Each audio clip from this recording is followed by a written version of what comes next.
Bangga bersarung mangga. Bismillahirrahmanirrahim. Assalamualaikum warahmatullahi wabarakatuh. Waalaikumsalam warahmatullahi wabarakatuh. Buya, maaf bertanyanya luar dari tema, nggak apa-apa? Boleh, nanti dimasukkan.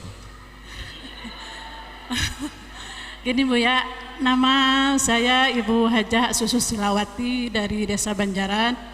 Dengan ini mau bertanya, saya seorang pedagang kredit ya Buya. Pedagang? Ya, pedagang kredit.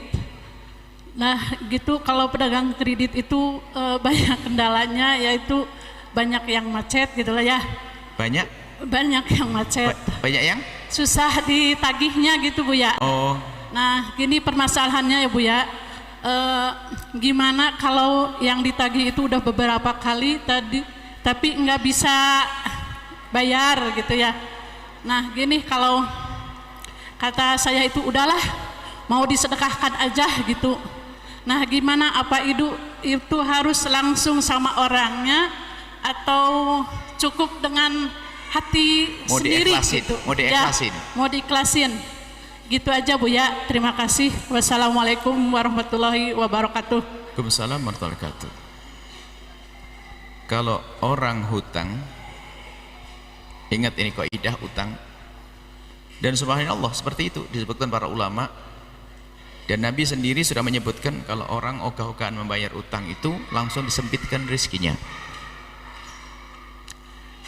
Jadi kalau Anda punya utang, awas hati-hati, sebab Anda langsung komunikasi dengan Allah. Allah Maha Tahu.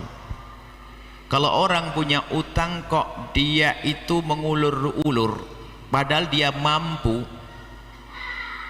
Kalau pura-pura kan yang tidak tahu hanya manusia. Allah kan tahu kalau kita pura-pura. Makanya orang yang enggan membayar utang itu pasti tidak harga mati, disempitkan rezekinya oleh Allah. Terus gersang dia. Subhanallah. Tapi sebaliknya, biarpun segede apapun utang Anda, kalau Anda akan jalan yang unik. Makanya kalau sudah kayak tadi ini nasihat, mungkin pelanggannya ada yang hadir di sini, insya Allah besok dibayar. Kalau Anda punya utang, hati-hati. Kalau memang tidak mampu, ngomong saya belum bisa Bu. Tapi tidak, kadang-kadang ngentengin mentang-mentang orangnya baik lalu tidak bayar. Allah Maha Tahu sempit. Tapi kalau orang ingin membayar utang akan ditolong oleh Allah. Hati-hati semuanya ini. Jangan suka ngentengin masalah utang, ngentengin utang, naudzubillah. Kalau Anda tidak bisa bayar utang, Anda terus terang sampaikan, saya tidak bisa, belum ada uang, sampaikan. Dan Anda jujur. Kalau Anda bohong, apa Allah tidak bisa dibohongin? Iya, orang yang punya uang bisa Anda bohongi, tapi Allah yang memberi rezeki nggak bisa dibohongin. Hati-hati ini. Makanya kami ingatkan, saya sering pinjam juga, bukan sering, pernah. Kalau saya pinjam pada sesepuh teman perjuangan atau sepuh, saya harus pakai hitam di atas putih. Kadang-kadang nggak enak, nggak sama Buya, nggak usah pakai hitam di atas putih. Kalau tidak ada hitam di atas putih, saya tidak akan pinjam. Saya pengen hitam di atas putih, kemudian diketahui oleh siapa, ada saksinya, biar saya semangat membayar, biar ditolong oleh Allah. Dan terbayar juga pada akhirnya. Jadi tolong ini satu. Yang kemudian jika menjadi seperti Anda, ini yang penting kan di situ. Ilmu itu yang penting. Kalau biasanya ustadz itu seorang guru menjawab itu jangan hanya pertanyaannya, pertanyaan enteng jawabnya. Tapi ada sisi lain yang harus dihadirkan. Kalau Anda ingin menghalalkan, mengikhlaskan, maka beritahu orang itu. Kenapa? Jika Anda mengikhlaskan tidak memberitahu dia, maka dia tetap merasa punya utang, lalu tidak membayar, sebetulnya tetap keras hatinya.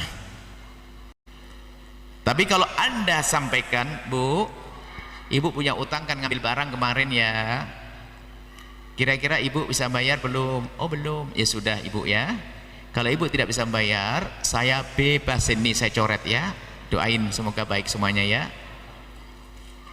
Terenyuh hatinya. Kalau nanti mau ngambil lagi nggak bisa melakukan serupa. Tapi kalau Anda tidak memberitahu, berarti dia masih tetap seperti orang yang tidak bayar utang, hatinya tetap keras. Beritahu dan agar menjadi pahala yang sesungguhnya bagi Anda, sekaligus pendidikan bagi orang tersebut. Seperti itu, beritahu, mengikhlaskan, beritahu. Jangan diam-diam dok. Kalau diam-diam dok kan bisa jadi kita juga setengah-setengah mengikhlaskannya, dan bisa jadi dia dengan kita mengikhlaskan tidak ngomong, dia sebetulnya punya alasan. Bisa jadi waktu Anda mengikhlaskan dia berkata, dia jujur kepada Anda, atau bahkan mungkin melihat kelembutan hati Anda malah membayar nanti. Kalau sudah membayar ya jangan terima, sudah ikhlas kok diambil lagi. Kurang lebih seperti itu Bu ya. Diberitahu dia. Diberitahu. Baik, ini saja. Sahabat Al-Bahjah TV, setelah menyaksikan video ini, jangan lupa bersolawat kepada baginda Nabi Muhammad. Shollu ala Nabi Muhammad. Allahumma sholli alaihi wa ala alihi wa sahbihi. Sarung mangga, sarung kebanggaan kita. Bangga bersarung mangga.